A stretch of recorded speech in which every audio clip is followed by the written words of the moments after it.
Welcome to the VideoMy podcast. I'm David Maccioca. And I'm Craig Watson, and we are joined by the irrepressible industry legend, Ross Clennett, who has been at, and I heard just in that last session that have you been to how many ATCs? I think it's now 17. I think this is number 17. OG, all right. So, yeah, myself and Gareth are wrestling for the title of most attended outside being a shareholder of ATC. You just have to hobble him for next year and make sure you take the title. But Ross, look, thanks for joining us. What we're really interested in, and most people would know of you, you know, that you train for recruiters, you've been a commentator on the industry for so long and know everything there is to know about external partners. And this series of interviews has been mostly around AI, and we're so interested to hear from you on how AI is impacting and being embraced in the agency side of recruitment. Well, at the moment, I think everyone's kind of in a kind of state of shock, like how's it going to impact us? I think it's pretty clear.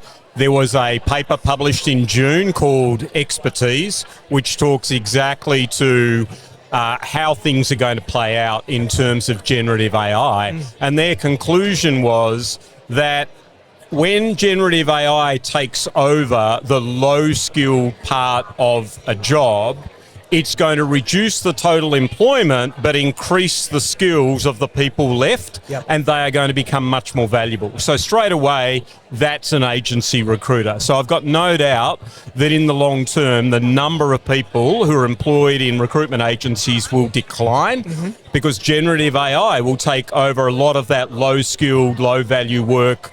It's already happening and it's going to happen. So those people that will be left will be much higher skilled recruiters and much more highly paid and much more sought after.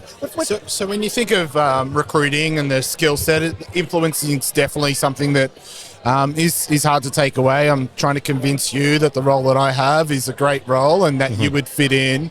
But there are so many tasks that a technical recruiter does, not just focusing on influencing. Where are the opportunities for agencies to create efficiencies by introducing AI in their workflow? Well, I think certainly sourcing and screening and scheduling are basically the low-hanging fruit. And some recruitment agencies have gone down that path. But the reality is the recruitment industry, not just in Australia, but globally, is dominated by small businesses. And those owners are owners because they like recruiting. They like the human side. They're not oriented to the tech side. It's unusual you will get an owner of an agency that's thinking about the future in that way. So Mark Smith at People to People would be an example of someone like that. He's on the edge though, Mark. An embracer of technology. He wouldn't be your typical... Correct. And so, unfortunately, because most agency owners default to what's always made them successful, which is the human side, they're not looking closely enough, in my view, at all the savings that could be made, all of the productivity improvements that could be made by generative AI. Because the recruitment industry, despite its reputation, is a low-margin business. So if you can take out a lot of costs by introducing generative AI and removing humans that aren't doing a very good job, then potentially it makes a very big difference to your bottom line. Ross, the recruitment agency side has been predicated by bringing people in as juniors or people with no experience, learning on the tools and becoming an experienced recruiter that develops networks and develops relationships. And we've heard already about how AI is affecting graduate markets in other areas. So I can't help but look at the parallels between agency recruitment. So if you're finding technology and AI to help do those more early skills that we're bringing recruiters in for, what's going to happen when experienced recruiters move out of the industry and there's no one who's come in to learn those skills beneath them? That's a very good question that I don't have the answer to, but I think it's a very, very real problem. That when it's easy to automate some of those or a lot of those entry skills, then what's the incentive to bring people in at that level? And for the people who are already at that mid-level, it's probably great because the pipeline behind them is going to shrink. And so the supply of the people who are really skilled is going to shrink, and that means demand for those particular people is going to go up. So those people are well positioned. But as to the pipeline of people in 15 years' time, I have a very big question mark over, and I really don't know what the recruitment industry is going to do other than just recognise that you're going to have to do this. Like, you have to, otherwise you are not going to have your future talent pathway there. Yeah. What about the role of an RPO? I mean, RPOs are always they have a reputation of nickel and diming. They're on wafer thin margins.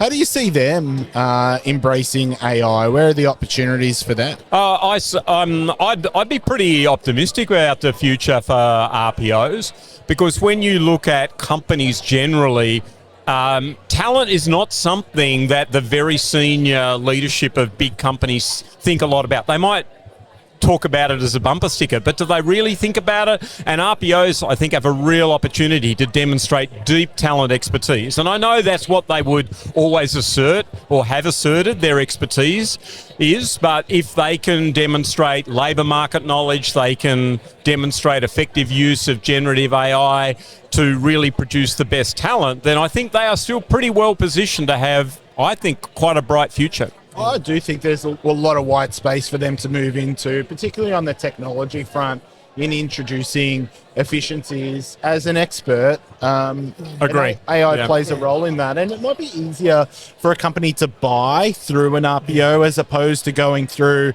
their own procurement process. Yeah, I see a lot of big enterprises who make decisions to partner with RPOs have that position based A, on pricing, but B, definitely on the technology they're going to bring in to execute. So I think you're right. I think RPOs have a real opportunity here to lean into the technology more and bring that into the slow-moving enterprises. And I think that on the opposite end of the scale, high-volume, blue-collar recruitment positions or agencies may suffer because the automation of that will be a lot easier. Yes, but I think it's those agencies that have specialised in the higher volume white collar roles are going to struggle. So you look at the share prices of Hayes, Michael Page, Robert Walters, they're at 10, 12, 15-year lows. Right. Why?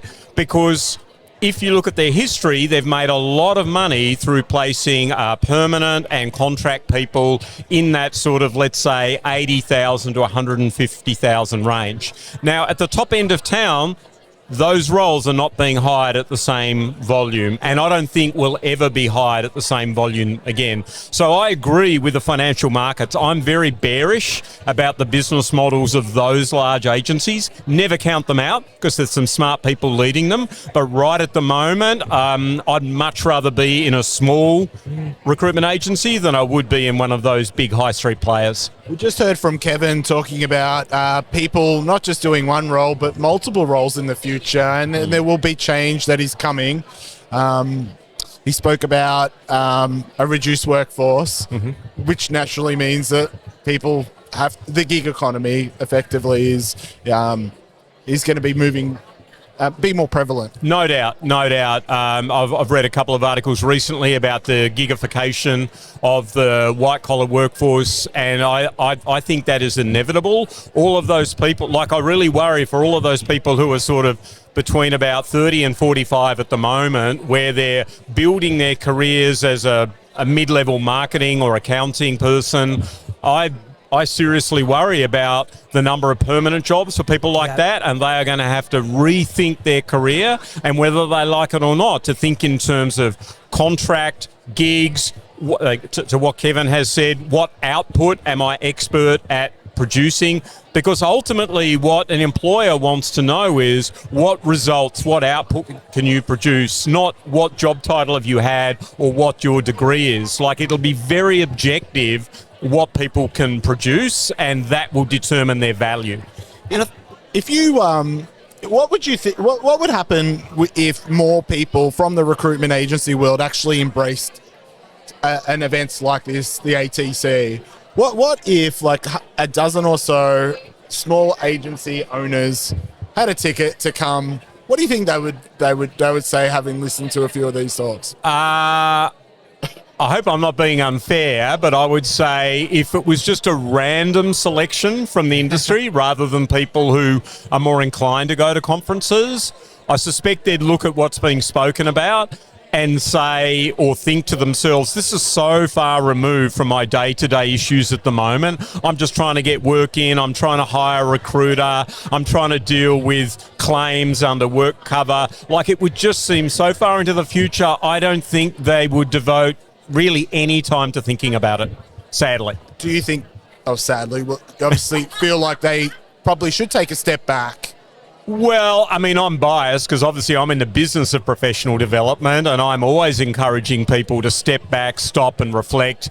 Recruiters aren't that way inclined, and therefore owners aren't that way inclined. They're not natural reflectors. They're not thinkers. They're doers. And so that's why they've become owners of agencies or their own agency, because they're good at doing a lot of stuff, but not good at stopping and wondering, well, when will the doing of that become less relevant or less effective or less productive? And so I'm always urging owners to stop and reflect. And clearly that's my business as a coach, to help them do that and think more expansively about the future. Well, I'm a previous owner of an agency, and you're involved in recruitment as well. And when you summarize it that they're doing a lot of stuff, I just think, well, AI can do a lot of stuff. And I really hope that the agency owners can take a step back and have a look at what's happening.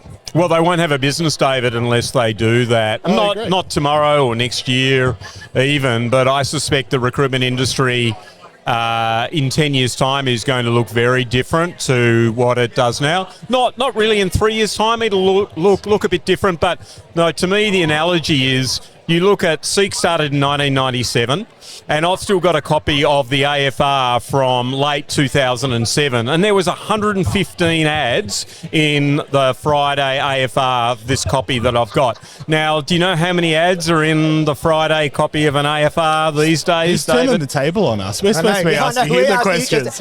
How many? It's probably about 6. So 10 years after Seek started, it looked great in the world of newspaper publishing.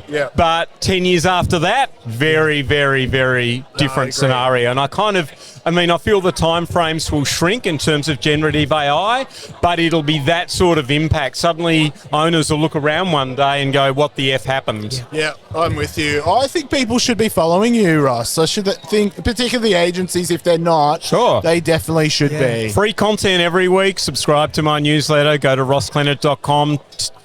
Click on the newsletter tab and blog tab. I've got over 900 blogs. I'm very happy for people to read my stuff and republish it, because I'm passionate about the things that I write about. Yeah, I think they certainly should. Thanks for joining us today, Ross. It's been a real pleasure as always. And Pleasure, I hope Craig. you enjoy the rest of the conference, mate. Yeah, thanks, Craig. Thanks, David. I'm very happy to be here.